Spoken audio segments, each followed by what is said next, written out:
Hello বন্ধুরা, আজ আমি আবারও হাজির হয়েছি নতুন একটি ভিডিও নিয়ে।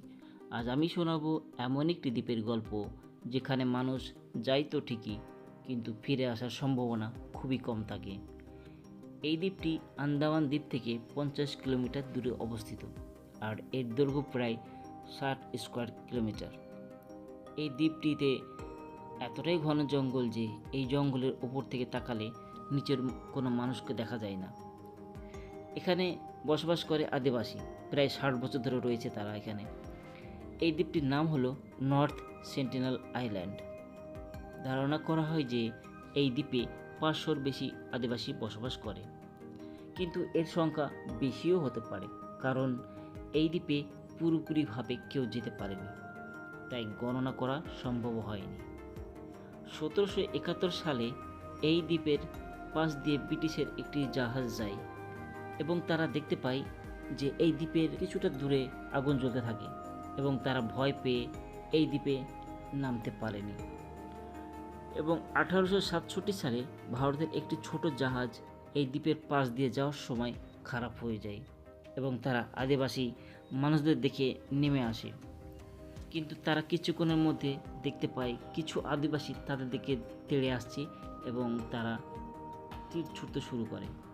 এই দেখে তারা ভয়ে শিপের মধ্যে চলে যায়, এবং তারা শিপের মধ্যে গিয়ে রেস্কিউ টিমের সাথে যোগাযোগ করার চেষ্টা করে, এবং কিছুক্ষণ পরে রয়্যাল নেভি রেস্কিউ টিম এসে তাদের উদ্ধার করে।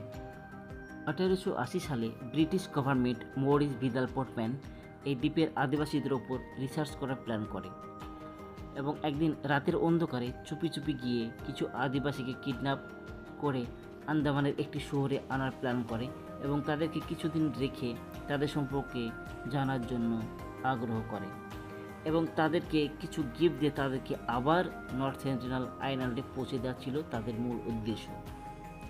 তারা যখন এই দ্বীপে এসে চারিদিকে খোঁজাখুঁজি পড়তে পেল, অনেক দূরে একটি মেয়ে ও তার বাচ্চাকে নিয়ে বসে আছে, এবং তাদেরকে কিডন্যাপ করে নিয়ে যায় আন্দামান শহরে। এবং কিছুদিন পর তারা অসুস্থ হয়ে পড়ে এবং তাদের মা মারা যায়। বাচ্চাগুলিও অসুস্থ হয়ে পড়েছিল, এবং তারা দেখলো যে বাচ্চাগুলিও অসুস্থ হয়ে পড়েছে। তাই তারা ভাবলো বাচ্চাগুলোকে তাড়াতাড়ি যদি না পাঠানো হয় তাহলে তারাও মারা যাবে। তাই তাদেরকে ভালো ভালো গিফট দিয়ে আবার পাঠানো হলো নর্থ সেন্টিনেল আইল্যান্ডে।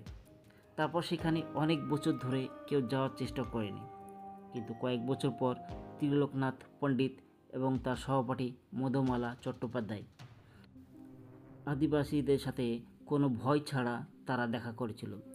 এরপর আর কারোর সাথে সেইভাবে আদিবাসীদের সাথে যোগাযোগ ছিল না। এই দ্বীপটিকে ভারত সরকার দ্বারা পুরোপুরি ব্যান করে দেওয়া হয়। আর আমার ভিডিওটি ভালো লাগলে লাইক, শেয়ার, কমেন্ট ও সাবস্ক্রাইব করতে ভুলবেন না। ধন্যবাদ।